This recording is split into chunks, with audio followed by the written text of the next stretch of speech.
जागतिक संघर्षाच्या काळात सर्वांनी एकजुटीनं आव्हानांवर मात करणं आवश्यक असल्याचं पंतप्रधान नरेंद्र मोदी यांचं मन की बात कार्यक्रमात प्रतिपादन. जनतेच्या हिताशी निगडीत विषयांमध्ये स्वार्थी राजकारणाला थारा नाही. सर्व देशवासियांनी जागरूक राहावं आणि अफवांना बळी पडू नये. पंतप्रधान. जलसंचय अभियानानं गेल्या 11 वर्षात केली मोठी जनजागृती.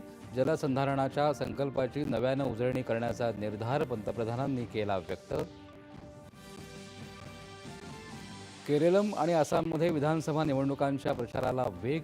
पंतप्रधानांची आज केरळमध्ये तर अमित शहा यांच्या आसाममध्ये प्रचार सभा. पश्चिम आशियामध्ये तणाव शिगेला तर अमेरिकेत राष्ट्राध्यक्ष डोनाल्ड ट्रम्प यांच्या युद्धविषयक धोरणांचा निषेध करण्यासाठी जनतेची निदर्शनं. उद्योग परवानग्यांमध्ये सुलभतेसोबतच राज्यातील वीज दर टप्प्याटप्प्याने कमी होणार. 2029 पर्यंत महाराष्ट्र देशातलं सर्वात कमी वीज दर असलेलं राज्य बनेल असला मुख्यमंत्र्यांचा विश्वास.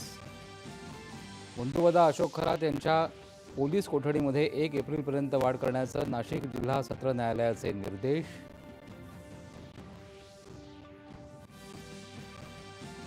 कोलकाता नाईट रायडर्स आणि मुंबई इंडियन्स यांच्यात आज मुंबईत होणार सामना.